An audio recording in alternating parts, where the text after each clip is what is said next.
যে বিষয় নিয়ে আলোচনা করব আপনারা ইতিমধ্যেই তা জেনেছেন যে আজ আমরা একটি নতুন বিষয় নিয়ে আলোচনা করব এবং তা হলো শ্রীমদ্ ভাগবতম। এই বিষয় নিয়ে আমরা আজকে আলোচনা শুরু করব।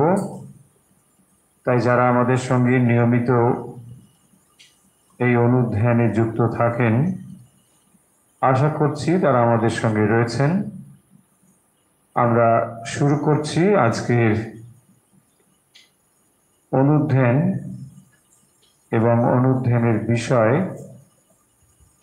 শ্রীমদ্ ভাগবতম।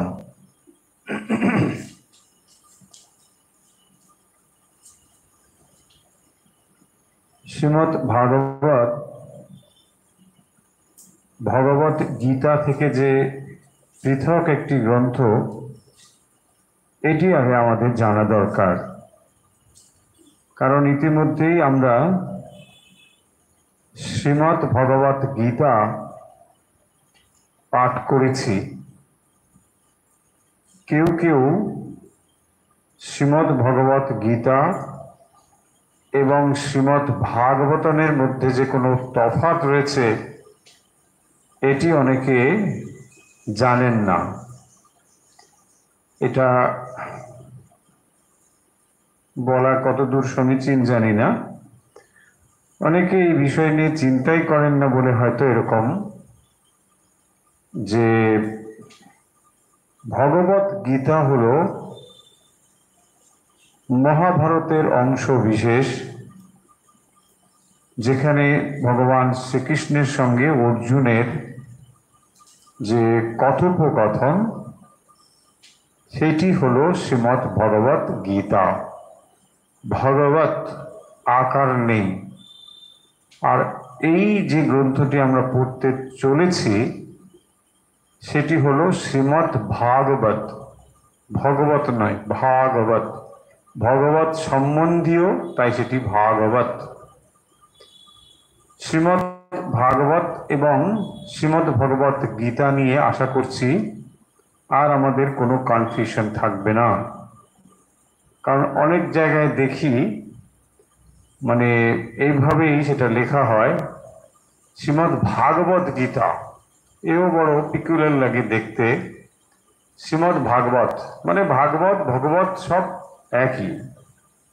দয়া করে যারা এই ধরনের বিষয়গুলো জানছেন ভালো করে বুঝে বুঝে, তারা আশা করি ভবিষ্যতে এই ধরনের জিনিস করবেন না। এতে একটা জিনিস হয় যে মূল জিনিস থেকে তো আমরা দূরে চলে যাই, মানে আসল যে টেক্সট সেগুলো থেকে আমরা সরে যাই। আরেকটা জিনিস হয় যে যথার্থ শাস্ত্র পাঠ যে আমাদের ভেতরে কমে যাচ্ছে, এগুলো কিন্তু তার প্রমাণ। তাই অনেক সময় আমরা দেখি যে যারা তথাকথিতভাবে ভাগবত পাঠ করেন, এখন এটা প্রফেশন, একটা ভাগবত পাঠ করা একটা প্রফেশন, আপনারা অনেকেই জানেন। সেখানেও মানে আমার সন্দেহ আছে যে কতটা গভীরে গিয়ে তারা এই জিনিসগুলো আলোচনা করেন বা বলেন। যাই হোক, আমরা এই গ্রন্থটি পড়ব, তার সম্বন্ধে একটু আমাদের জানা দরকার, তারপরে আমরা বিষয়ে আসব। তাহলে এটা আমরা প্রথম পরিষ্কার বুঝে নিলাম যে শ্রীমদ্ ভাগবত এবং শ্রীমদ্ ভগবত গীতা দুটো কিন্তু সম্পূর্ণ আলাদা শাস্ত্র। একটিতে ভগবান শ্রীকৃষ্ণের সঙ্গে অর্জুনের কথোপকথন রয়েছে, আর অপরটি হলো যেটি মহাপুরাণ শ্রীমদ্ ভাগবত,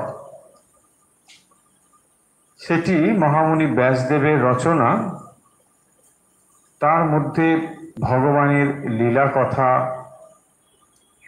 এবং আরো অনেক কাহিনী এর মধ্যেই আমরা পাব। শুধু কাহিনী পাবো তা নয়, যেমন আমরা কাহিনী বা কথা পাবো, একই রকম ভাবে আমরা কিন্তু এর মধ্যে যে তত্ত্ব সেও কিন্তু কম পাবো না, অনেক রয়েছে।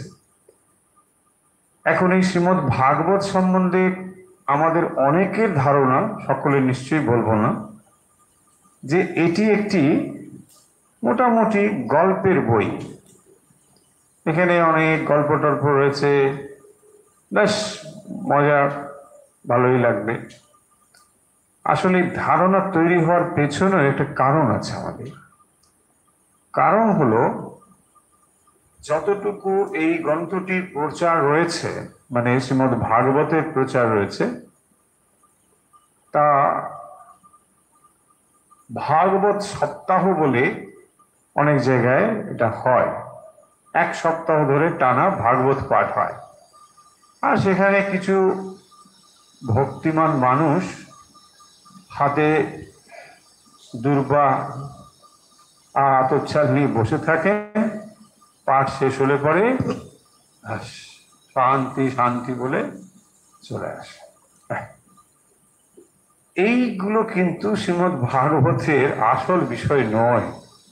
দুর্ভাগ্য হচ্ছে এইগুলোই আমাদের সবাই জেনে ফেলেছি, যে ভাগবত মানে ওই রকম ওখানে গিয়ে একটু বসতে হবে, আর দুহাত তুলে একটু মাঝে মাঝে হাইট তুললে যেমন একটা হয়, এটা পরিবর্তন হয়, একটু কিছু হলো টলো, তারপরে খাওয়া দাওয়া ভোজন টোজন, বেশ বিরাট একটা প্রসাদের আয়োজন, একটু হাত টাত তুলে নাচন টাচন, এইগুলো মোটামুটি একটা ধারণা। সবাই বলছে না, কিন্তু একটা রাফলি ধারণা আমাদের এরকম আছে যে ভাগবত মানে হচ্ছে এইরকম একটা ব্যাপার।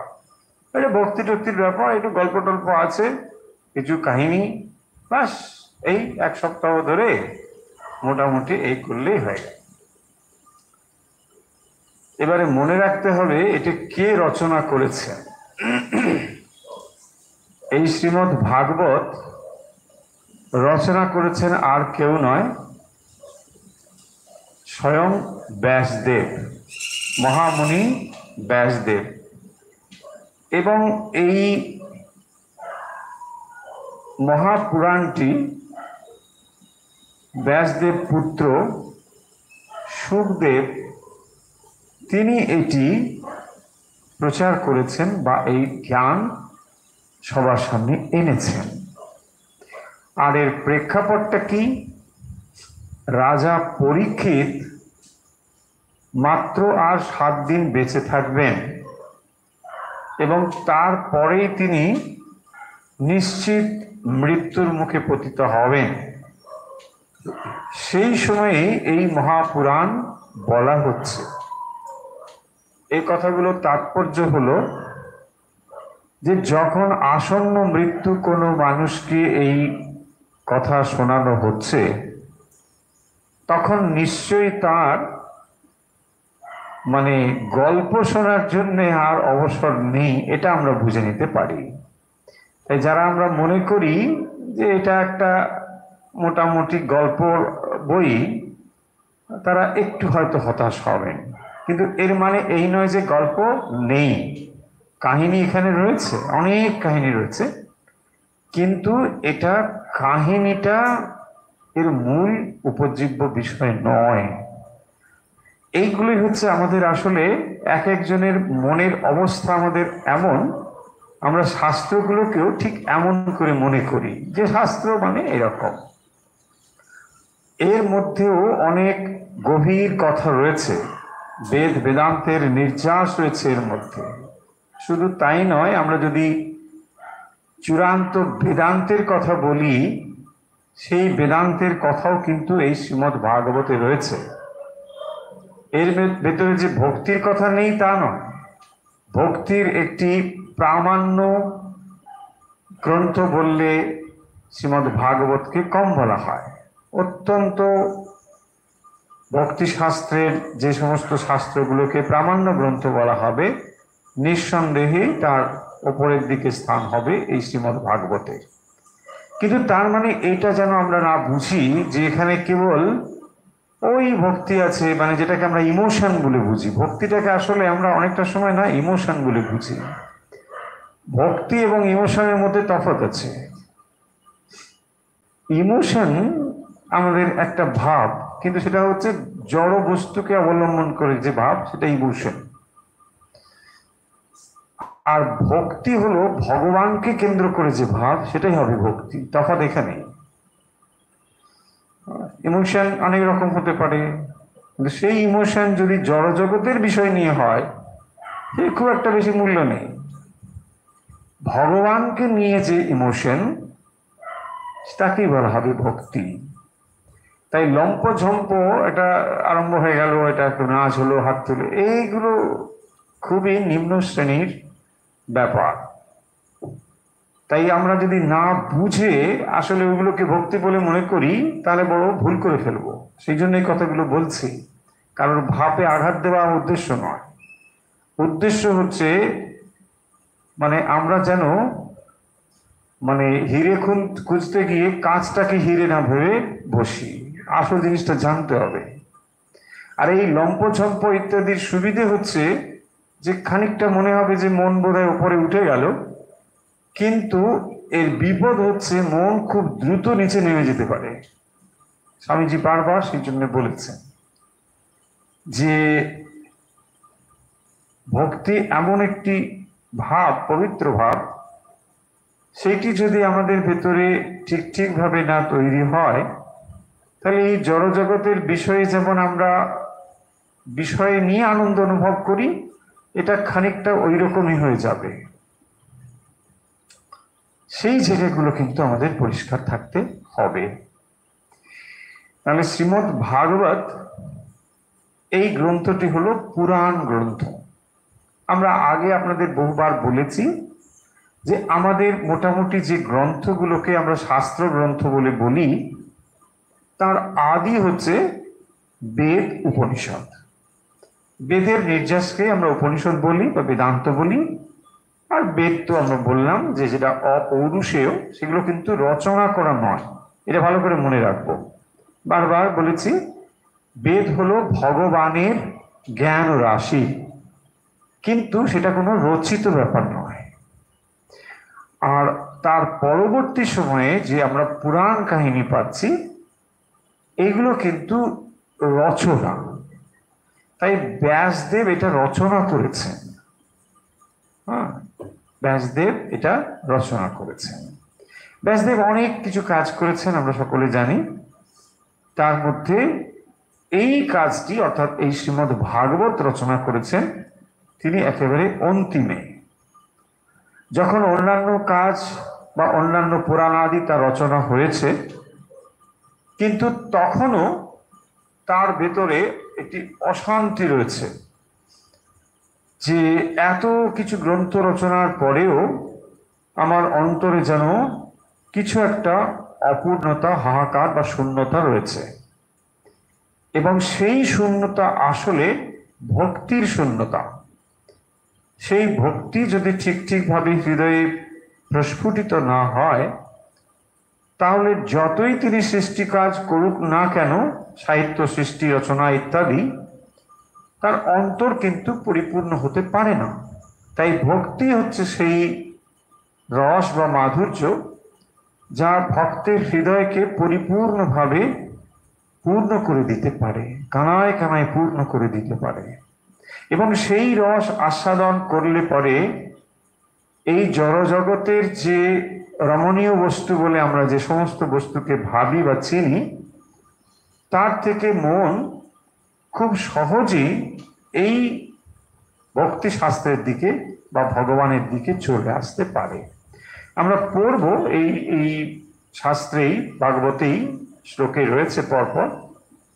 সেখানে বলা হয়েছে যে আপনার মনের অন্যান্য বিষয়ের যে আকর্ষণ, সেই আকর্ষণগুলো কিন্তু কমে যাবে। তাহলে ভেবে দেখুন এই শাস্ত্রটি পড়া উচিত হবে কিনা। যেখান থেকে আপনি রস পেতেন, সেই রসগুলো কিন্তু এখন আর ভালো লাগবে না। তাহলে এটা সবার ক্ষেত্রে ভালো নাও হতে পারে। কারণ এই জগৎটাকে আমরা যদি পরিপূর্ণভাবে ভোগ করতে চাই, ভাগবত বলছেন যে তুমি জড়জগতের যে আনন্দ অনুভব করো, যে সুখ, তার থেকে এ সুখ অনেক অনেক উচ্চ দরে, এবং এই রস তুমি একবার যদি অনুভব করতে পারো তাহলে তোমার মন আর জড়জগতে কিছুতেই যাবে না। এমন এর মধ্যে উপাদান রয়েছে। ধীরে ধীরে আমরা সেই বিষয়গুলো দেখব যে এর মধ্যে কি রয়েছে। তাহলে পুরাণ হচ্ছে বেদ উপনিষদের যে নির্যাস, তারই প্রতিফলন পাবো আমরা পুরাণের মধ্যে, কিন্তু এগুলো সরস কাহিনী যুক্ত, এর সঙ্গে উপাখ্যান রয়েছে, কাহিনী রয়েছে, এবং তার ভেতর দিয়েই সেই বেদের কথাগুলো, উপনিষদের কথাগুলো এসেছে। তাহলে এর মধ্যে যেমন কাহিনী রয়েছে, একই রকম ভাবে জ্ঞানও রয়েছে, গভীর তত্ত্ব কথা রয়েছে। সেই জন্যে আমাদের বিভিন্ন রকম মানসিকতার ভক্ত রয়েছি বলে, তাই যখন আমরা ভাগবত পড়ছি দেখবেন একজন হয়তো প্রথম এগুলো পড়া শুরু করেছেন বা ভক্তি পথের প্রথম হয়তো তিনি যাত্রী, তার কাছে মনে হবে হ্যাঁ ওই তো ব্যাস দেখলাম, ওখানে কাহিনী অংশটা তার কাছে প্রধান বলে মনে হবে। কিন্তু আপনি যদি একজন অগ্রসর ভক্ত হন তাহলে আপনার ক্ষেত্রে মনে হবে যে এর থেকে উপাদেয় গ্রন্থ আর কিছু হতে পারে না, এমন কিছু রয়েছে এই গ্রন্থের মধ্যে। সেই কারণের জন্য, যেহেতু আমাদের মানসিকতা নানা রকম, তাই আমরা এগুলোকে নানা রকম ভাবে গ্রহণ করি। সমস্ত শাস্ত্রের ক্ষেত্রে এটা সত্য। গীতাও কারো কারো ক্ষেত্রে বলেছি যেমন ওই ঠাকুর ঘরে রাখার জন্য, কারো কারো আবার ওই সাধ্য বাসরে পাঠের জন্য। এগুলো কেন না, আমরা বিভিন্ন মানসিকতার মানুষ।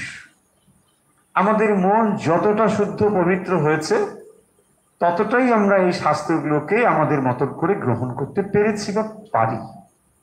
তাই পূর্ণ মন যখন শুদ্ধ পবিত্র হবে তখনই আমরা বুঝতে পারবো যে এর মধ্যে কি আছে।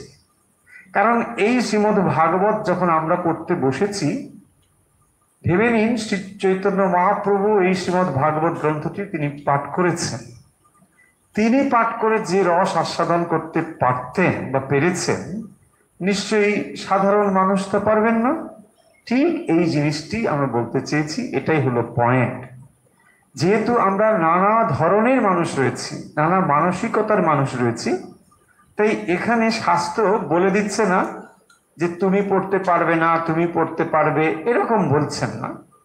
এখন বই সবার ক্ষেত্রে অ্যাভেলেবেল, সবাই আমরা বইটা পড়তে পারি, কিন্তু এর ভেতরের যে আসল নির্যাস বা রস সকলেই কিন্তু আমরা গ্রহণ করতে যে পারবো এমন গ্যারেন্টি নেই। বলছি, যদি আপনার না মনে হয়, সবার উপাদান এখানে রয়েছে, যদি আপনার মনে হয় যে বেশ কঠিন জিনিস, তাহলে আপনার ক্ষেত্রে যেটা সহজ মনে হচ্ছে বা এর যে স্টোরি পোর্শন, লীলা কথা, আপনি সেগুলোই ভালো করে মন দিয়ে বুঝুন, তাহলেই চলবে। আর যদি মনে হয় যে না, আমি আরো একটু ভেতরে গিয়ে এগুলো আস্বাদন করতে পারি, নিশ্চয়ই ওয়েলকাম, চলে আসুন। কারণ আপনার মনের অবস্থাটা আপনি ছাড়া আর কেউ ভালো বলতে পারবে না, তাই না? যেমন ধরুন, একটা উদাহরণ দিলে জিনিসটা পরিষ্কার হয়ে যাবে। রবীন্দ্রনাথের গল্প মানে 5-6 ছেলেমেয়েরাও পড়ে, আবার ওই গল্পটা পিএইচডি করার সময় পড়ছে কেউ, কারণ ওইটার উপরে সে ডক্টরেট করছে, হতে পারে। তার মানে দুটো লেভেলের পড়া তো একরকম হবে না। এখানে ও কেবল কাহিনীটা পড়ে, আর ওখানে ও রবীন্দ্রনাথকে পড়ে। রবীন্দ্রনাথ কোন স্টাইলে লিখেছে, রবীন্দ্রনাথ শুধু বলছি না, যে কোনো সৃষ্টি কাজের ক্ষেত্রে এটা উদাহরণটা হতে পারে, যে সেখানে তিনি কিভাবে এটাকে উপস্থাপন করছেন, কিভাবে লিখছেন, কি মনস্তত্ত্ব তার ভিতরে প্রকাশিত হয়েছে, সেই গভীরতা জিনিসটি কিন্তু ক্লাস 5-6 ছেলেমেয়েরা জানতে পারবেন না। তাই তাদের কাছে মনে হবে এটা অত কিছু নয়, এটা জাস্ট একটা গল্প, আমরা দেখেছি, এখানে এই গেল, ওই গেল, সেই গেল। ঠিক এক্স্যাক্টলি আমাদেরও এইরকম মানসিকতার স্তর বিন্যাস রয়েছে। তাই অনেকে দেখবেন পুরো পড়লাম, ওটা ভালো লাগলো না, ভালো লাগলো না তার কারণ কিন্তু ওটা খারাপ তা নয়, খারাপ হচ্ছে মানে আমাদের মনের অবস্থা অনুযায়ী। এটাই হচ্ছে ব্যাপার। দেখবেন কথামৃত অনেকে পড়ে, ও কথামৃত ও তো দেখলাম খালি একই কথা। তার মানে ওটা একটা ওপর ওপর পড়া আর কি, মানে ঠিক ওটা হয়নি, ইচ্ছে হয়নি, একটু দেখেছে কেউ বলেছে, আচ্ছা ওইদিকে পড়লো দুপাতা এদিকে দুপাতা, ঠিক আছে এ রেখে দিয়েছে। আর এই কথামৃত দেখুন, একটা এর উদাহরণ শুধু বলছি, তাহলে এই কথামৃত গ্রন্থ শ্রীরামকৃষ্ণের শরীর যাওয়ার পর থেকে আজ পর্যন্ত সারা পৃথিবীর কত মানুষ এই গদ্য পড়েছে এবং পড়ে চলেছে এবং পড়বে, এবং সেখান থেকেই তারা জীবনের আলো খুঁজে পেয়েছেন, জীবন দর্শন খুঁজে পেয়েছেন। ফলে এই গ্রন্থগুলোই তো সেই গ্রন্থ, কিন্তু এক একজনের উপর এটা বিশেষ কোনো প্রভাব বিস্তার করতে পারছে না। এটাই মেডিসিন, দেখুন একই মেডিসিন সব রোগীর উপরে কাজ করে না একই রকম, তাই না? ঠিক একই রকম ভাবে তার মানে আমাদের অবস্থাটা যেরকম তখন এটা কাজ করবে। যতটা আপনি নির্মল হতে পেরেছেন, যতটা আপনার মন পবিত্র হতে পেরেছে, ততটাই এটা হবে।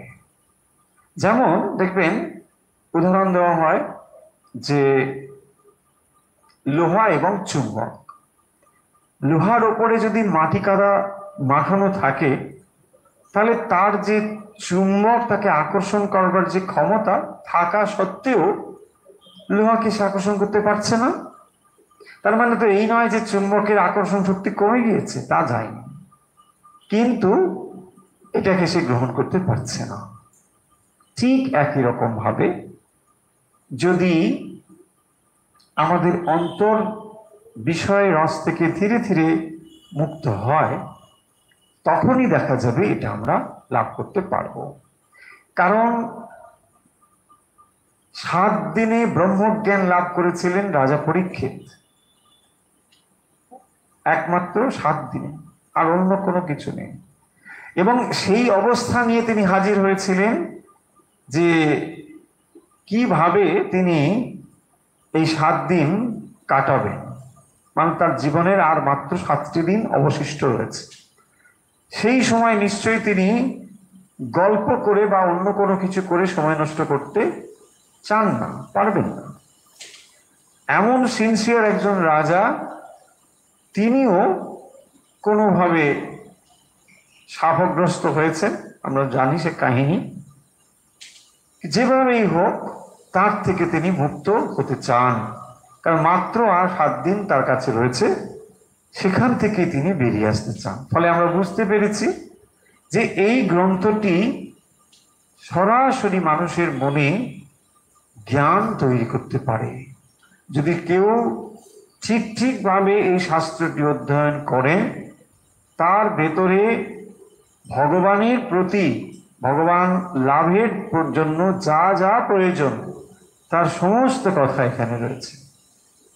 এই জীবনের চরম পুরুষার্থ লাভের জন্য যা প্রয়োজন তার সমস্ত উপাদান এই গ্রন্থে রয়েছে। এই গ্রন্থটি এতই গুরুত্বপূর্ণ বা এমন তাৎপর্যপূর্ণ একটি গ্রন্থ।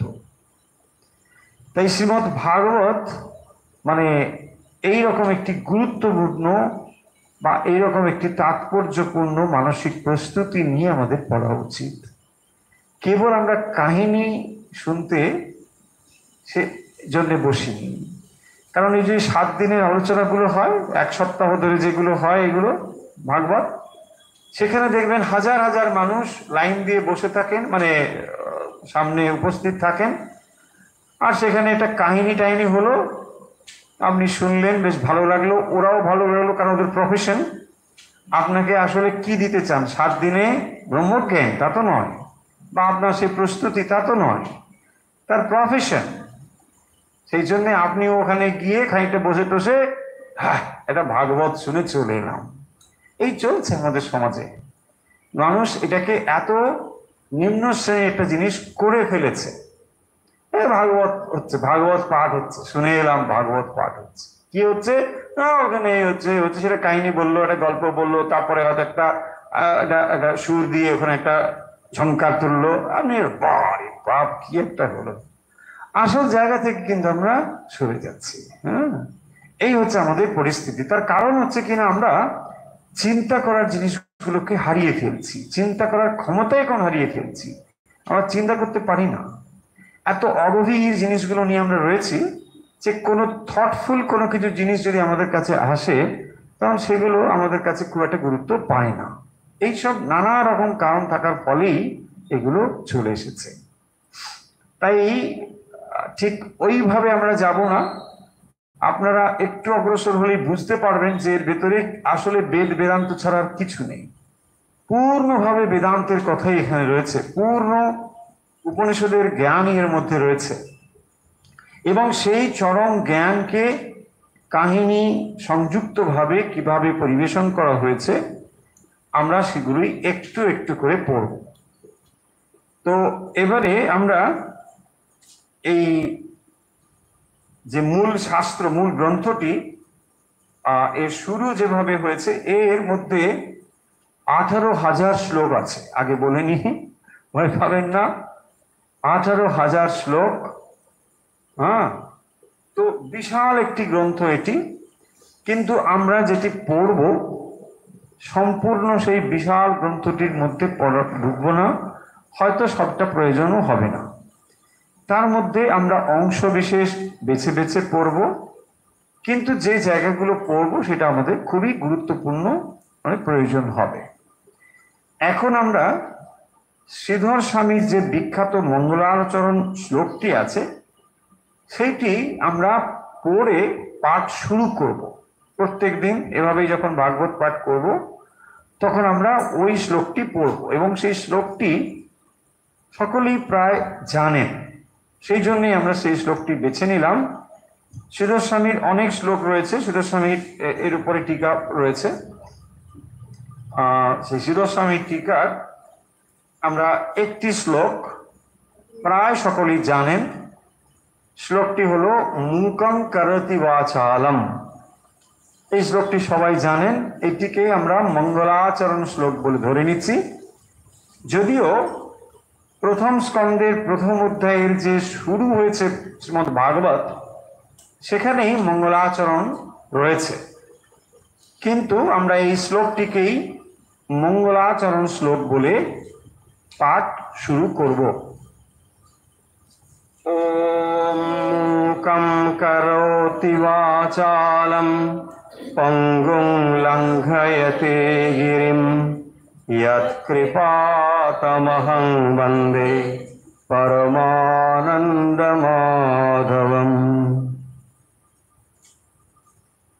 শ্রীমদ্ ভাগবত এর প্রথম স্কন্ধে প্রথম অধ্যায়ে যে শ্লোকটি দিয়ে এটি শুরু হয়েছে আমরা সেইটি আজকে পড়া শুরু করব। এবং এই শ্লোকটি পড়লেই আপনারা ধারণা করতে পারবেন, বা প্রথমে 3টি শ্লোক আমরা পড়লে তখন আপনি ধারণা করতে পারবেন যে এই গ্রন্থে আসলে কি রয়েছে বা এর গুরুত্বটা কোথায়। শ্লোকটি দেখুন, আপনাদের কাছে যদি বই থাকে প্রথম শ্লোকটি খুলুন। প্রথমে প্রস্তাবনা ইত্যাদি এসবগুলো থাকবে, এই অংশটি বাদ দিয়ে প্রথম স্কন্ধে প্রথম অধ্যায়ে রয়েছে, দেখবেন यन्माद्यस्य यतो अन्नयादितर स्यार्थे सु अभिज्ञ स्वराट तेने ब्रह्म हृदा य आदि कवये मुह्यन्ति यत्सुरयः तेजो वारि मृदाम यथा विनिमयो यत्र अस्ति सर्गो मृषा धामना स्वेन सदा निरस्त कुहकम सत्यम परम धीमहि। এই শ্লোকটি যদি আমরা বুঝি, সত্যি সত্যি যদি আমরা ধারণা করতে পারি, আমি হলফ করে বলতে পারি আপনার আর ভাগবত পড়ার দরকারই হবে না। এতটাই অমৃতময় এই শ্লোকটি, এতটাই সমগ্র বেদ বেদান্তের নির্যাস এই শ্লোকটির মধ্যে রাখা হয়েছে। এবং শুরুই দেখুন জন্মাদ্যস্য যতঃ। এই জন্মাদ্যস্য যত হচ্ছে ব্রহ্মসূত্রের দ্বিতীয় সূত্রটি হচ্ছে এই সূত্রটি, জন্মাদ্যস্য যতঃ, এবং একই মানুষই রচনা করেছেন। ব্যাসদেব এটিও লিখেছেন, ব্যাসদেব ব্রহ্মসূত্রও লিখেছেন। দেখুন তাহলে ব্যাসদেব যিনি ব্রহ্মসূত্র অদ্বৈত বেদান্তের ন্যায় প্রস্থান রচনা করেছেন, সেই তিনি এই শ্রীমদ্ ভাগবত রচনা করছেন। কারণ অন্তরে ভগবানের প্রতি যে পরম প্রেম বা ভক্তি, সেইটি তিনি এই গ্রন্থে প্রকাশ করেছেন, এবং তার অন্তর এটির জন্যই শূন্য ছিল। একদিন নারদ এসে তাকে বললেন, এবং তারপর তিনি তার কথাতেই এই গ্রন্থ রচনা শুরু করেছিলেন। সে কাহিনী রয়েছে, সময় সময় যখন আসবে আমরা সেটা বলবো। একটানা কাহিনী না বলে আমরা পড়ব শ্লোক, প্রাসঙ্গিকভাবে কাহিনীও বলবো। প্রথম শব্দটি দেখুন, জন্মাদ্যস্য যতঃ। জন্মাদ্যস্য, জন্মাদি অস্য যতঃ। জন্মাদি, জন্মাদি মানে জন্ম, স্থিতি, মৃত্যু। জন্মকে আদি করে যেগুলো, তাকে বলা হয়েছে জন্মাদি। জন্মাদি অস্য যতঃ, জন্মাদ্যস্য যতঃ। এবং সেটা কি? ওই যে শব্দ দেখুন আমরা বোর্ডে লিখেছি, সত্যম পরম ধীমহি। কারো কারো ধারণা যে শ্রীমদ্ ভাগবত মানে শ্রীকৃষ্ণের ব্যাপার, এখানে শ্রীকৃষ্ণই আছেন। এটা হচ্ছে একটু টেনে টেনে অর্থ করা, সাম্প্রদায়িক ছাপ এর মধ্যে পড়ে যায়। দেখুন এই শ্লোকটির মধ্যে বলা হয়েছে সত্যম পরম ধীমহি, একেবারে প্রথম শ্লোক। সত্যম পরম, পরম সত্যের ধ্যান করি। এখানে কোথাও নেই যে শ্রীকৃষ্ণের ধ্যান করি, নেই। কিন্তু মুশকিল হচ্ছে সম্প্রদায় যখন ঢুকে যাবে এর সঙ্গে, তখন দেখবেন এগুলো সাম্প্রদায়িক হয়ে যাবে। শ্রীমদ্ ভাগবত এরকম সাম্প্রদায়িক গ্রন্থ বলে অনেকে জানেন, কিন্তু তা কখনোই নয়, কখনোই নয়। সেই জন্য মনে রাখতে হবে, এখানে এর মধ্যে ভগবান শ্রীকৃষ্ণের কথা রয়েছে, আমি অস্বীকার করছি না, কিন্তু তার মানে এই নয় যে ব্যাসদেব বলছেন তুমি শ্রীকৃষ্ণের ধ্যান করো, তা বলছেন না। পরম সত্যম ধীমহি, সেই পরম সত্যের তুমি ধ্যান করো। তাকে তুমি কৃষ্ণ বলতে পারো, তাকে তুমি অন্য কোনো নাম দিতে পারো, তাতে কিচ্ছু এসে যায় না। এবং সেটি হচ্ছে সত্যম পরম ধীমহি, সেই পরম সত্যের আমরা ধ্যান করছি। কি? তার আগে কথাগুলো দেখুন, জন্মাদ্যস্য যতঃ। জন্মাদ্যস্য যতঃ অর্থাৎ যে পরমেশ্বর থেকে, যতঃ মানে যার থেকে, যে পরমেশ্বর থেকে জন্ম আদি অস্য। এই যে জগৎ সৃষ্টি, যার থেকে এগুলো হয়েছে, এই বিশ্বের সৃষ্টি তাহলে কোত্থেকে হয়েছে? যতঃ জন্মাদি অস্য। তিনটে শব্দ এখানে আছে দেখুন, জন্মাদি অস্য যতঃ, এই তিনটে শব্দ আগে বুঝি। তাহলে যতঃ মানে পরমেশ্বর থেকে, যতঃ সেই পরমেশ্বর থেকে জন্মাদি অস্য, এই বিশ্বের জন্ম হয়েছে, এই বিশ্বের সৃষ্টি হয়েছে যার থেকে। যতঃ জন্মাদি অস্য, সেই পরমেশ্বর থেকেই এই জগতের সৃষ্টি হয়েছে। তাহলে শ্রীমদ্ ভাগবত প্রথমেই বলছেন যে এই যে বিশ্ব ব্রহ্মাণ্ড আমরা দেখতে পাচ্ছি, সেটি সেই পরমেশ্বর থেকেই সৃষ্টি হয়েছে, সেই পরমেশ্বর থেকেই জাত এই জগৎ দেখতে পাচ্ছি যা। কিন্তু আমরা কি ভাবছি? আমরা ভাবছি এই জগৎকে দেখছি, অতএব এই জগৎই সত্য। কিন্তু জগৎ সত্য পরমেশ্বর থেকেই জগৎ সৃষ্টি হয়েছে। পরমেশ্বর আছেন বলেই জগৎ রয়েছে। তাহলে একটির অবস্থানের উপর আর একটি অবস্থান নির্ভর করে। আমরা ভাবি ভগবান থাক বা না থাক এই জগৎ আছে, না, ভুল।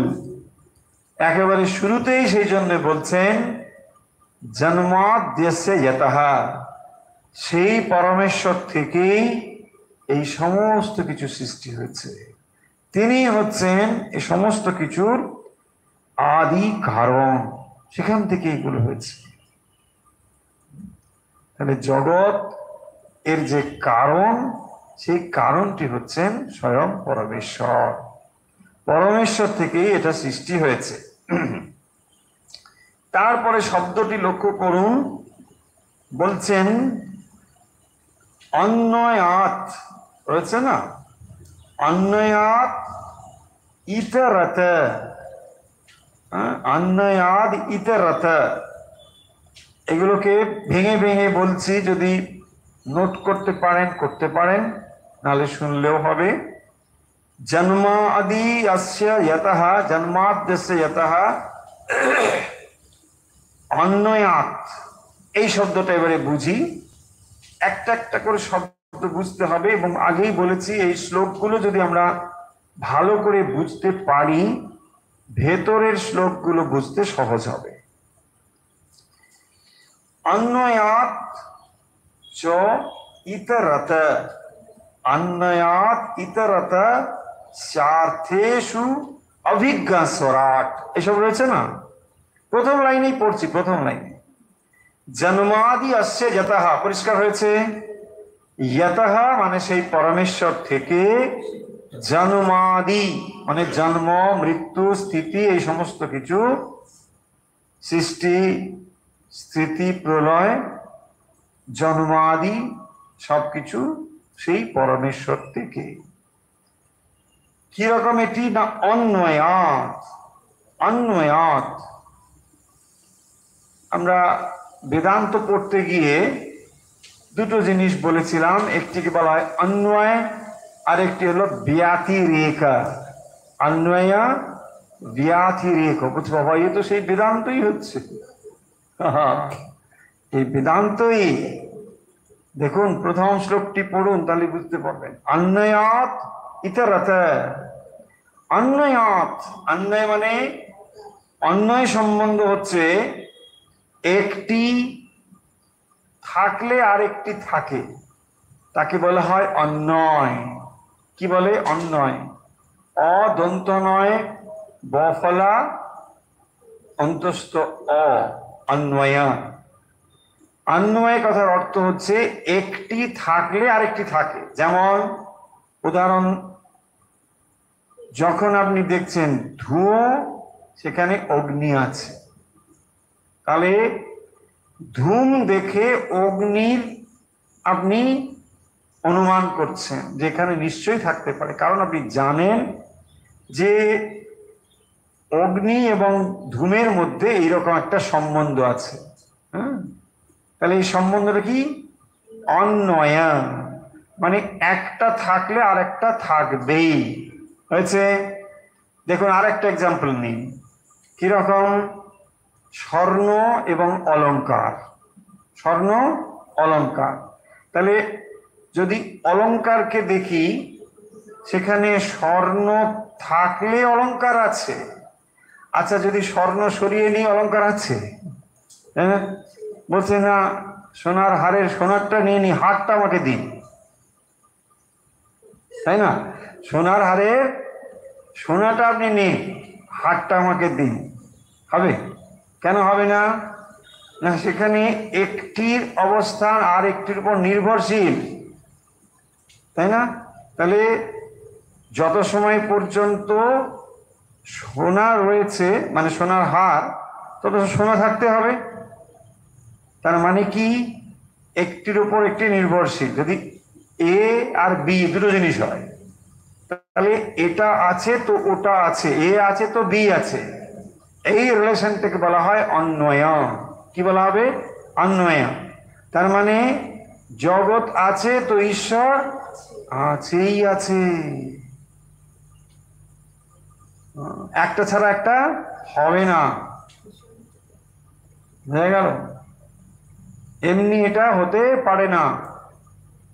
যেমন সোনার হার আছে কিন্তু সোনা নেই, এটা হতে পারে না। ঠিক সেরকম ভাবে একটা থাকলে আর একটা আছে, এই সম্বন্ধটাকে বলা হয় অন্বয়। আর ব্যতিরেক হচ্ছে একটা নেই তো আর একটা নেই, এই উল্টো নেগেটিভ দিক থেকে, মানে এটা নেই তো ওটা নেই, এটাকে বলা হবে ব্যতিরেক। বোঝা গেল? তাহলে ধুঁয়ো ধুঁয়ো নেই মানে তো অগ্নি নেই, অগ্নি নেই তো ধূম নেই, এইটাই দুটো রিলেশন। এখানে যখন একটা নেই তো আর একটা নেই, এই যে সম্বন্ধ, তাহলে জন্মাদ্যস্য যত অন্যায়াত ইতরত স্বার্থেষু অভিজ্ঞ স্বরাট, সন্ধি বিচ্ছেদ করলে এইরকম মানে দাঁড়াবে। দেখুন, ইতরত হেতু यतः अस्य, তারপরে বলেছেন জন্মাদি, আগে বললাম যে পরমেশ্বর থেকে, এবং তিনি হচ্ছেন কিরকম অভিজ্ঞ এবং স্বরাট। এই শব্দটি এবারে বুঝবো। অভিজ্ঞ মানে হচ্ছে জ্ঞানবান, কে? সেই পরমেশ্বর, যিনি হচ্ছেন পরের লাইনে বলবেন সত্যম পরম ধীমহি, সেই সত্যম, সেই পরম সত্য, সেই পরম সত্যেরই আমরা ধ্যান করছি, যিনি অভিজ্ঞ, যিনি জ্ঞানবান, যার মধ্যে জ্ঞান রয়েছে। কেন না তিনি সচ্চিদ আনন্দ, তো সৎ চিত এবং আনন্দ চিত ঘন তিনি রূপ, সেই জন্য তার মধ্যে অভিজ্ঞ এই শব্দ বলা হচ্ছে। यतः यन्मादि अस्य, এই বিশ্বের যার থেকে সৃষ্টি হয়েছেন সেই পরমেশ্বর, তিনি হচ্ছেন অভিজ্ঞ।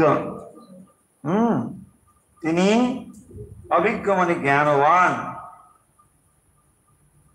বোঝা গেল?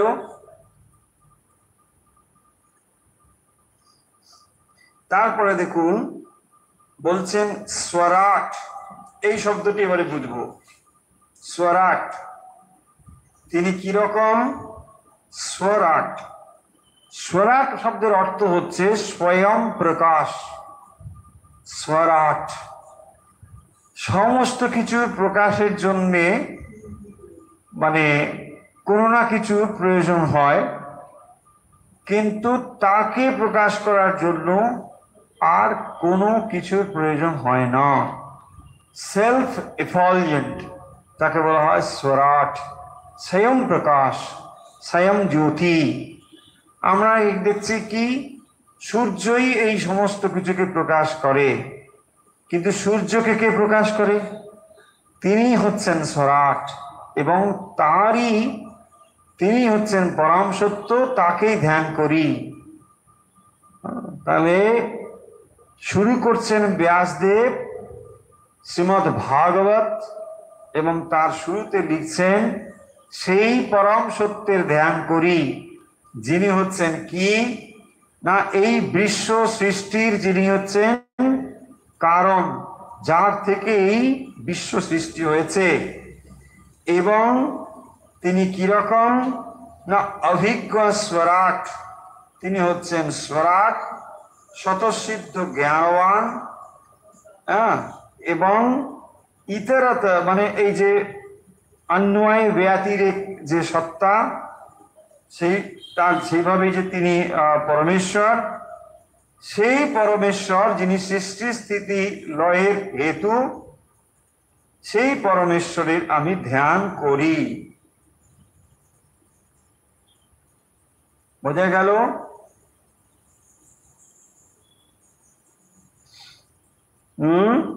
জন্মাদ্য, প্রথম লাইন করে দেখি, জন্মাদ্যস্য যত অন্যায়াদি ইতরত স্বার্থেষু অভিজ্ঞ স্বরাট।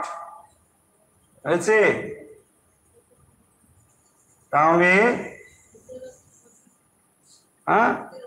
অর্থেষু মানে কার্যে, अन्वयात् कारण रूपे सत्वारूपे जन्माद्यस्य यतः अन्वयादि इतरतस्यार्थे अभिज्ञ स्वराट। পরিষ্কার হয়েছে? পড়তে পারছেন ভালো করে? আমি আবার পড়ে দিচ্ছি। জন্মাদ্যস্য यत अन्वयादि इतरतस्यार्थेषु अभिज्ञ स्वराट च अर्थेषु। अर्थेषु মানে কার্যেষু। अर्थ মানে কার্য।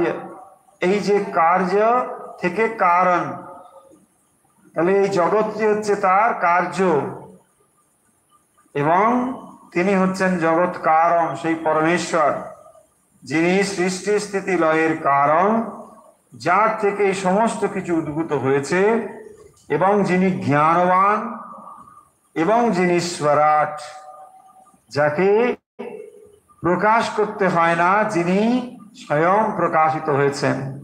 এই বিশ্ব ব্রহ্মাণ্ড যার প্রকাশে প্রকাশমান হয়েছে। আপনি যখন এই জগৎকে দেখেন, কোনো না কোনো আলোকের দ্বারাই তাকে দেখছেন, কোনো একটা বস্তুকে তাই দেখেন, কিন্তু সেই আলোককে কে প্রকাশিত করে? সেই আলোককে সেই স্বরাট পরমেশ্বরী প্রকাশ করেন। যেমন আমরা দেখি যে সূর্য বিশ্ব ব্রহ্মাণ্ডকে প্রকাশিত করেছে, কিন্তু সূর্যকে কে প্রকাশিত করে? সেই পরমেশ্বর, তাকেই বলা হয় স্বরাট। স্বরাট শব্দের অর্থ হলো এই। দেখুন তাহলে জন্মাদ্যস্য যত अन्वयादि इतरतस्यार्थेषु अभिज्ञ स्वराट, এইখানে এসে থামতে হবে। কিভাবে পড়তে হবে? এভাবে, জন্মাদ্যস্য যত अन्वयादि इतरतस्यार्थेषु अभिज्ञ स्वराट तेने ब्रह्म हृदाज आदि कवये मुह्यन्ति यत् सूरयः। এইখানে থামতে হবে। হ্যাঁ, এরকম হচ্ছে এই ছন্দটা। তেনে ব্রহ্ম হৃদাজ আদি কবয়ে মুহ্যন্তি যৎ সূরয়ঃ। দেখুন এরপরের লাইনে এবারে যাই। প্রথম লাইনে অর্থ বোঝা হয়েছে। জন্মাদ্যস্য যত, যার থেকে এই জগৎ সৃষ্টি হয়েছে, এবং তিনি হচ্ছেন অর্থেষু অভিজ্ঞ স্বরাট, তিনি জ্ঞানবান এবং তিনি হচ্ছেন স্বয়ং প্রকাশ স্বরাট। তারপরে দেখুন, তেনে ব্রহ্ম হৃদয় আদি কবয়ে মুহ্যন্তি যৎ সূরয়ঃ। আদি কবয়ে, আদি কবি কাকে বলা হয়? স্বয়ং ব্রহ্মা হচ্ছেন আদি কবি। আদি কবি বাল্মীকিকেও বলা হয়। আদি কবি এখানে ব্রহ্মাকে বলা হচ্ছে। ব্রহ্মা যিনি এই জগৎ সৃষ্টি করেছেন, সেই সৃষ্টিকর্তা ব্রহ্মা, তো তিনি হচ্ছেন আদি কবি। বাল্মীকিকেও আদি কবি বলা হয়, এবং তার ভেতরে যে কবিত্বের প্রকাশ হয়েছিল আদি কবি বাল্মীকির ভেতরে, সেখানেও দেখবেন চরম শোকে তার অন্তর বিগলিত হয়েছিল। সেই ক্রৌঞ্চ মিথনের কাহিনী আমরা জানি, এবং সেখান থেকেই বাল্মীকির অন্তর শোকান্বিত হয়েছিল, শোকগ্রস্ত হয়েছিল, এবং তারপরেই তিনি তার সেই শোককে কাব্যে প্রকাশ করেছিলেন ছন্দে। এই রকম শোকই হচ্ছে বড় বড় সৃষ্টির মূলে। যেমন শ্রীমদ্ ভগবত গীতা আমরা পেয়েছি, সেখানেও অর্জুনের মনে চরম শোক বা বিষাদ এসে হাজির হয়েছে, এবং তাই দেখবেন শ্রীমদ্ ভগবত গীতা তৈরি হয়েছে। আবার শ্রী শ্রী চণ্ডী যদি দেখেন, সেখানেও দেখবেন রাজা মানে সুরত আর সমাধি বৈশ্য, এরা দুজনেই মানে চরম আঘাত পেয়েছেন। রাজা সুরত তার প্রজাদের তিনি সন্তানের মতো প্রতিপালন করতেন, অথচ সেখান থেকেই রাজ সিংহাসন থেকেই তিনি বিতাড়িত হয়েছেন, হয়ে মনের দুঃখে এসে হাজির হয়েছেন মেধস ঋষির কাছে। আবার সমাধি বৈশ্য তিনিও তার পরিবার থেকে, পরিবারের প্রিয়জন মানুষদের কাছ থেকে তিনিও বিতাড়িত হয়ে উপস্থিত হয়েছেন। এবং এই শোক থেকে কি করে মুক্তি পাওয়া যায়, তাই সেখানে মেধস ঋষি তাদেরকে দেবীর আরাধনার কথা বলে শ্রী শ্রী চণ্ডী শুরু হয়েছে। আবার দেখুন একই রকম ভাবে এই যে ভাগবত আমরা পড়ছি, সেই ভাগবতেও ব্যাসদেবের মনে চরম অশান্তি যে তিনি এত কিছু রচনা করার পরেও মনে শান্তি পাচ্ছেন না। সেখান থেকে এই ব্যাসদেবের যে রচনা শ্রীমদ্ ভাগবত সেটি শুরু হয়েছে। আবার রাজা পরীক্ষিত, যিনি এই ভাগবত কথা শুরুর পেছনে যার কাহিনী, সেই রাজা পরীক্ষিত দেখুন মানে অত্যন্ত ভালো রাজা, ন্যায় নীতিপরায়ণ রাজা। তিনি প্রজানুরঞ্জন তার কাজ, প্রজাকে তিনি পালন করেন, কিন্তু দৈব দুর্বিপাকে কলির প্রভাবে তিনি একটি মন্দ কাজ করে ফেলেছিলেন। ঋষির গলায় মরা সাপ ঝুলিয়ে দিয়েছিলেন, খুবই গর্হিত কাজ। এবং তখন তিনি সমাধিমগ্ন ছিলেন। রাজা স্বীকার করতে করতে তার আশ্রমে হাজির হয়েছেন এবং সেখানে গিয়ে তিনি বলছেন জল পান করবেন, কিন্তু তিনি তার কথার উত্তর দিচ্ছেন, দেবেনি বা কি করে, তিনি তখন সমাধিমগ্ন রয়েছেন। এবং তখন তিনি ক্রুদ্ধ হয়ে যে রাজা, আমাকে তুমি সম্মান করলে না, আমি জল পানের জন্য তোমার কাছে এলাম আর তুমি নিরুত্তর থাকলে। এইরকম অবস্থায় তিনি অত্যন্ত মানে ক্রুদ্ধ হয়ে ওঠেন এবং সেখানে ওই সাপটি তখন তিনি নিয়ে এসে তার গলায় জড়িয়ে দিয়ে চলে যান। তার পুত্র, এই ঋষির পুত্র কাছেই, সে তখন তার বন্ধুদের নিয়ে ওই পুকুরে ওইখানে স্নান টান করছিলেন এবং ছিলেন। যখন ফিরে এসে দেখলেন যে তিনি যোগ বলে, তিনিও কম যোগী নন, ঋষিপুত্র, তিনিও সব জানেন এবং সমস্ত কাহিনী তিনি তখন জানতে পারলেন যে এইভাবে এই ঘটনা ঘটেছে, বাবার প্রতি অত্যন্ত অন্যায় হয়েছে। তখন তিনি সেই মুহূর্তে অভিশাপ বাণী বলেছিলেন যে যে রাজা করেছে, পরীক্ষিত রাজা, তুমি সর্পাঘাতে মারা যাবে। এবং এইটি মানে রাজা পরীক্ষিত এত ভালো রাজা, কিন্তু এই মন্দ তার ভাগ্যে এসে জুটল। এবং এই অবস্থায় তিনি কি করবেন, কি সমাধান করবেন, কোনো কিছুই খুঁজে পাচ্ছিলেন না। তখন তিনি ওই ঋষিদের কাছে এসে নৈমিষারণ্যে, সেখানে তিনি অপেক্ষা করছেন কি করবেন। এবং তখনই দৈবক্রমে এই ঘটনা রয়েছে যে সুখদেব যেন সেখানে দৈবক্রমে হাজির হলেন, তার সেখানে যাবার কোনো কথা ছিল না। দৈবক্রমে তিনি যেন সেখানে হাজির হলেন, মহাজ্যোতি স্বরূপ। কিরকম তার বর্ণনা ভাগবতেই রয়েছে, অপূর্ব সেই বর্ণনা যে তিনি যেন 16 বছরের যুবক এমন তার শরীর, কিন্তু না তিনি সন্ন্যাসী না তিনি গৃহী, তিনি উলঙ্গ যুবক। গৃহী হলে তার এক পোশাক আশাক একরকম, সন্ন্যাসী হলে তার পোশাক আশাক, কিন্তু সেই জন্যে তিনি না গৃহীর পোশাকে না সন্ন্যাসীর পোশাকে। এবং ওই অবস্থায় যখন সেখানে হাজির হয়েছেন, অন্যান্য যারা ঋষিমুনি সেখানে ছিলেন তারা তাকে দেখে অভিভূত হয়েছেন যে ইনি কে, এইরকম জ্ঞানবান পুরুষ আমরা কোনোদিন এর পূর্বে দেখিনি। সবাই অবাক, এবং সবাই তাকে শ্রদ্ধা করে তার পায়ে লুটিয়ে পড়ছে। তখন রাজা পরীক্ষিত তার বুঝতে বাকি থাকলো না যে নিশ্চয়ই ইনি মহান কোনো ব্যক্তি হবেন। সেখানেই তিনি তখন তার কাছে প্রার্থনা করলেন এইসব 7 দিন কি করে তিনি থাকবেন, কি করবেন, এই সব প্রশ্ন নিয়েই শুরু হয়েছে ভাগবত। আমরা আসবো সেসব কথা পরে পরে আসবো, কিন্তু যে কথাটি বলা যে তাহলে এক চরম কষ্টের সময়, চরম দুঃখের সময় দেখুন এই গ্রন্থটি রচনা হয়েছে।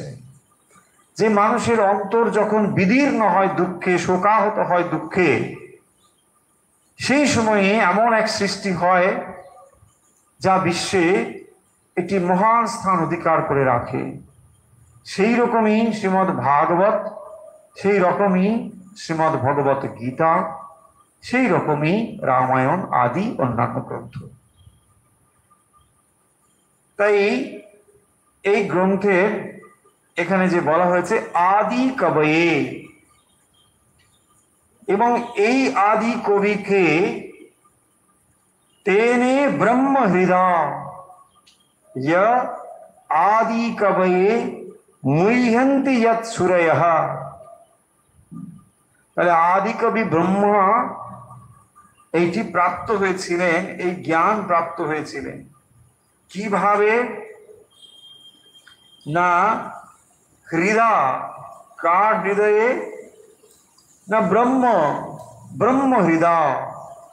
তাহলে এটা তাকে মানে এই জ্ঞান দেওয়ার জন্য তাকে অন্য কোনো মানে ক্লাস নিতে হয়নি। হৃদয় তার সংকল্প থেকেই তিনি এটা জানতে পেরেছিলেন। ব্রহ্মের সংকল্প চিন্তা থেকেই এই জ্ঞান আদি কবির কাছে পৌঁছেছিল। আদি কবি মানে ব্রহ্মার কাছে এই জ্ঞান তিনি লাভ করেছিলেন।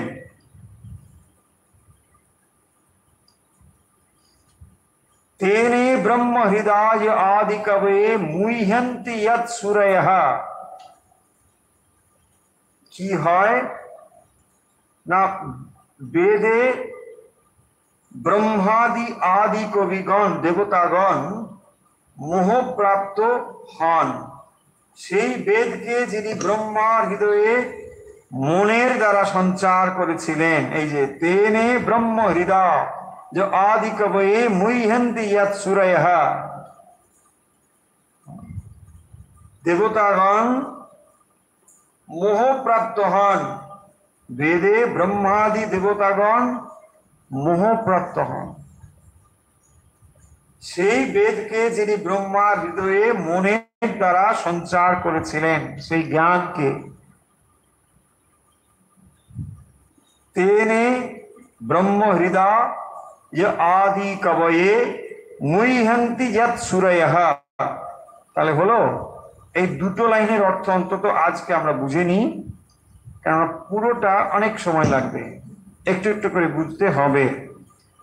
यन्वाद्यस्य यतः अन्नयादितर स्यार्थेषु अभिज्ञस्राट् तेने ब्रह्म हृदय आदि कवये मुह्यन्ति यत् सुरयः।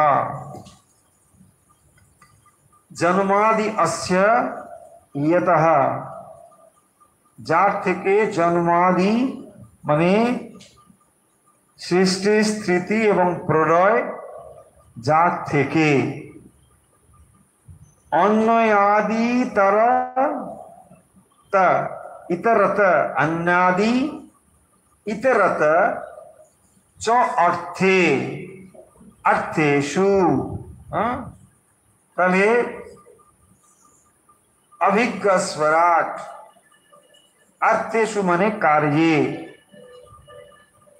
यन्वादि अस्य यतो अन्नयादि इतरतस्यार्थेषु अभिज्ञ स्वराट तेने ब्रह्म हृदय आदि कवये मुह्यन्ति यत् सुरयः। तेने তিনি প্রকাশ করেছিলেন। কি প্রকাশ করেছিলেন?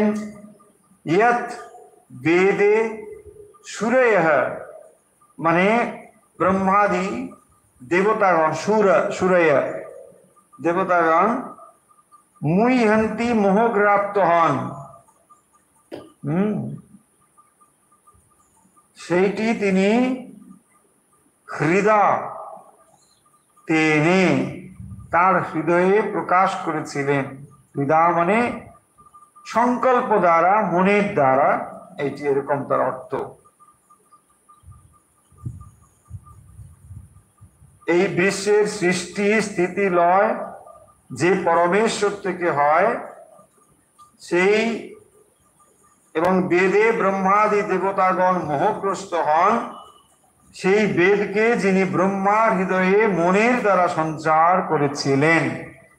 এই দুটো লাইনের এই শুধু, এখনো কমপ্লিট সেন্সটা আসেনি, এটা কমপ্লিট হবে। কোথা থেকে? এই যে বলে দিয়েছি আমরা ইতিমধ্যে, সত্যম পরম ধীমহি, সেই সত্য সম্পর্কেই এই কথাগুলো যাচ্ছে। যে পরমেশ্বর যতহা, সেই যতহা থেকে মানে সেই সত্য থেকেই, তাকেই বলা হচ্ছে সত্যম। সেই সত্যই হচ্ছে মানে পরমেশ্বরের আর এক নাম হলো সত্য। সেই সত্য কিরম সত্য? পরম সত্য, পরম সত্যম ধীমহি। সেই পরমেশ্বরকেই আমি ধ্যান করি। কে সেই পরমেশ্বর? না যার থেকে এই সমস্ত কিছু সৃষ্টি হয়েছে। এই জন্য বলছেন জন্মাদ্দেশ্যে তাহা।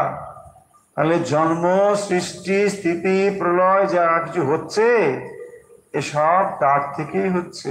তাহা যার থেকে এসব হয়, তিনি সেই পরমেশ্বর এবং তারই ধ্যান করি। তাহলে এই শ্রীমদ্ ভাগবত পরম জ্ঞানের কথা এর মধ্যে রয়েছে। দেখুন, এই দুটো লাইন কেবল আজ আমরা পড়লাম, এর মধ্যেই আমরা জানতে পাচ্ছি যে চরম উপনিষদের কথা তো এখানেই হলো। কারণ আমরা যে উপনিষদ পড়েছি বা ভগবত গীতা পড়েছি, সেখানে তো এই কথাই রয়েছে যে পরমেশ্বর থেকেই এসব সৃষ্টি হয়েছে। আর এখানে তো সেই একই কথাই বলছেন, কিন্তু এখানে এই চরম জ্ঞানের কথা বলার পরেও আসবে ভগবানের যে লীলা কথা, এগুলো আসবে। তার মানে দেখুন, অদ্বৈতর কথা এখানে যেমন রয়েছে, পাশাপাশি দ্বৈত কথাও রয়েছে। কিন্তু মুশকিল হচ্ছে কেউ কেউ দ্বৈতকে চরম বলে মনে করেন। এটা ঠিক নয়। কারণ দ্বৈত যদি চরম সত্য হয়, তো তাহলে তত্ত্ব দুটো হয়ে যাবে, তা কখনো হতে পারে না। সেই জন্যে অদ্বৈত হচ্ছে চরম তত্ত্ব, আর দ্বৈত হচ্ছে সোপান, যেখান দিয়ে আমরা পৌঁছতে পারি। সেই জন্য দুটোকেই আমরা একই রকম ভাবে ধরব, যে এখানে যেমন দ্বৈতের কথা রয়েছে, অদ্বৈতের কথাও রয়েছে। তা না হলে আমরা এই তত্ত্বগুলোকে বুঝতে পারবো না। অনেকে দেখবেন এই কথাটা বলেন যে ভগবান শ্রীকৃষ্ণই হচ্ছেন সব। আমাদের বলতে কোনো অসুবিধে নেই, কিন্তু কথা হলো ভগবান শ্রীকৃষ্ণ কি ব্যক্তি, না ভগবান শ্রীকৃষ্ণ বলতে সেই পরমেশ্বরকেই বোঝায়? এটা আমাদের একটা প্রশ্ন। যদি তিনি ব্যক্তি শ্রীকৃষ্ণ হন, সেই ব্যক্তি আজ আর নেই। কেমন লাগলো শুনতে? খারাপ লাগলো? কিন্তু সত্যিই দেখুন, আর তিনি নেই। আজ রামচন্দ্র আছেন? নেই। ভগবান শ্রীকৃষ্ণ নেই। অন্যান্য অবতার পুরুষ নেই। তার মানে কি তারা নেই? আছেন। কোথায় আছেন? ওই রূপটা নেই, কিন্তু পরমেশ্বর রূপে আছেন। এই সত্যটাকে আমরা যদি না মানতে চাই, বুঝতে চাই, তখন আমরা বড় চরম দ্বৈতবাদটাকে খাড়া করে আমরা বিরোধ তৈরি করি। আমাদের বিরোধিতার কারণ হচ্ছে এইগুলো। এই যে দার্শনিক জিনিসগুলো এর ভেতরে রয়েছে, সেই দার্শনিক চিন্তাগুলোকে বাদ দিয়ে কেবল কাহিনীগুলোকেই যদি মন স্থির করি, তাহলে এইরকম বিবাদগুলো আসবে। এই ভাগবত কখনোই কাহিনী শেখানোর জন্য রচনা হয়নি। এর ভেতরে হাই ফিলোসফি রয়েছে। সেই ফিলোসফি আমরা সবাই ধারণা করতে পারবো না বলে তাই আমরা এক একটা কাহিনীকে নিয়েই থাকি। কিন্তু কাহিনীর ভেতরে যে আসল ফিলোসফি দর্শন রয়েছে সেটাই আমাদের জানতে হবে, সেটাই হচ্ছে প্রয়োজনীয় বিষয়।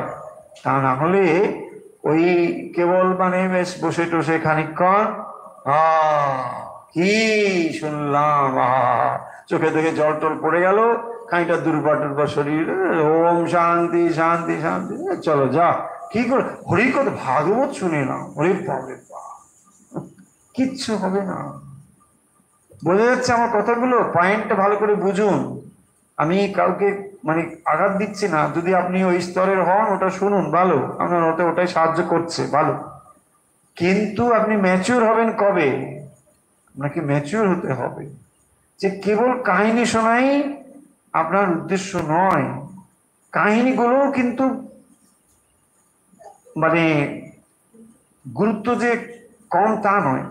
এই কাহিনীর ভেতর তাৎপর্য হলো এগুলো সাধারণ গল্প নয়, এগুলো ভগবানের লীলা কথা।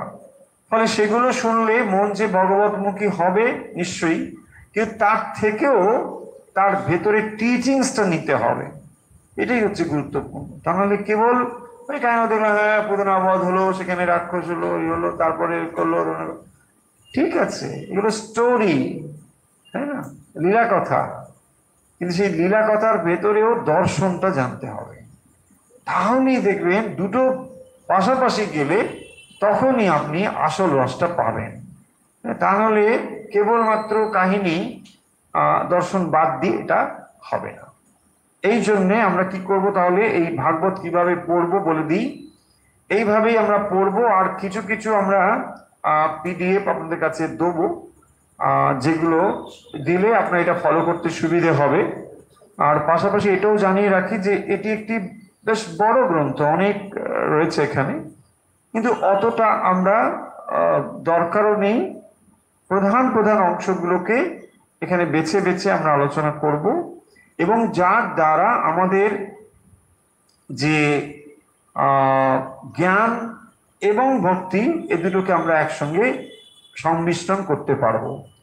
কারণ দেখবেন আমাদের আচার্য পুরুষ, অবতার পুরুষ যারা, তারাও কিন্তু যুগে যুগে এই সমস্ত গ্রন্থকেই অবলম্বন করেছেন, এবং এর দ্বারাই তারা নিজেরা যেমন জ্ঞান লাভ করেছেন, জগতে এই সমস্ত শাস্ত্রের প্রচারও করেছেন।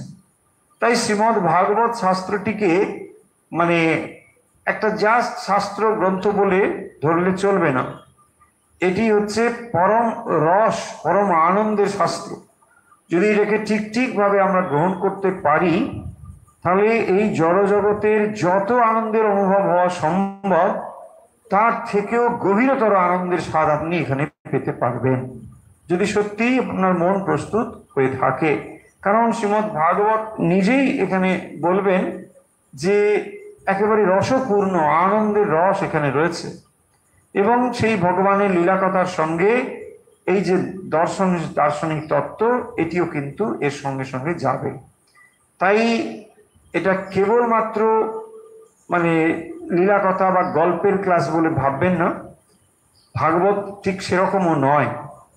কিন্তু এটাকে আপনারা যেভাবে জানেন, সাধারণ মানুষের কথা বলছি, কারণ এটা জানার ওইটাই হচ্ছে একটা ব্যাপার যে ওই 7 দিনের ভাগবত সপ্তাহ শুনেছেন অনেকে, কোথাও কোথাও হয় ভাগবত কথা বলে টানা 7 দিন চলে। এর থেকে হয়তো আপনাদের একটা অগভীর ধারণা হয়েছে, এটা সম্পূর্ণ ধারণা বলবো না, এটা অগভীর ধারণা। কিন্তু এটা কখনোই এরকম মানে গল্প শোনার মানে বই নয়। কেউ ভাবে এটা গল্পের আসর, সেখানে চলো একটু মজাই হবে, ভালোই লাগবে। কেউ কেউ লিখেছেন হোয়াটসঅ্যাপে যে হ্যাঁ অনেক দিন তো এইসব উপনিষদ হলো, এখন একটু যদি ভক্তি টক্তি হয়, তো ভক্তি হবে, কিন্তু এই ভক্তি মানে একেবারে ঝরঝর করে মানে রস পড়ছে আর আপনি বাটি ধরবেন আর পান করবেন, ব্যাপারটা এরকম ঠিক নয়। হ্যাঁ, এই রসটা বুঝতে গেলে একটু অন্য রসের থেকে বেরিয়ে আসতে হবে, তাই না? অন্য রসে যদি আমি ডুবে থাকি, তাহলে এই রস যেমনই হোক না কেন, এই রস আপনাকে কিছুই দিতে পারবে না। এটাই হচ্ছে ব্যাপার। এই যে আমরা শাস্ত্রগুলো থেকে মানে আনন্দ পাই না, তার কারণ হচ্ছে ওইটি যে মনটিকে আমরা কোথাও না কোথাও ডুবিয়ে রেখেছি। মনটাকে ডুবিয়ে রাখলে পরে মানে দেখুন, মনের কাছে চালাকি তো চলবে না। আপনি অন্যের কাছে খুব স্মার্ট হতে পারেন, কিন্তু যখন আপনি সিঁড়ি ভাঙতে যাবেন তখন বোঝা যাবে আপনার অবস্থাটা কি, তাই না? অপরের কাছে আপনি খুবই স্মার্ট, হ্যাঁ একদম, বলছেন বাপরে বাপ, কিছুই বোঝাই যায় না। হ্যাঁ, বোঝা যায় না, ওই যে সিঁড়ি ভাঙার সময় ওখানে আর স্মার্টটা চলবে না। এক্স্যাক্টলি। তো সেই জন্য মনের কাছে না এগুলো লুকোচুরি করা যাবে না। অন্য বিষয়ে মন দিয়ে রেখেছি বলেই এগুলো ভালো লাগছে না, এই হচ্ছে সোজা কথা। দেখুন না, জগতে আনন্দের জন্য এখন কত মানুষ আমরা ছুটছি, কিন্তু কে কোথায় ছুটছি? এই ভগবত রস পানের জন্য কি ছুটছি? ছুটছি না। ভাগবত কথা এক জায়গায় হোক আর এক জায়গায় ষাঁড়ের লড়াই হোক, দেখবেন কত মানুষ কোথায় যায়। হ্যাঁ, তাই না? খুব স্বাভাবিক, এটাই ঘটবে। কারণ আমরা এই জড় জগতের আনন্দই বেশি চাই।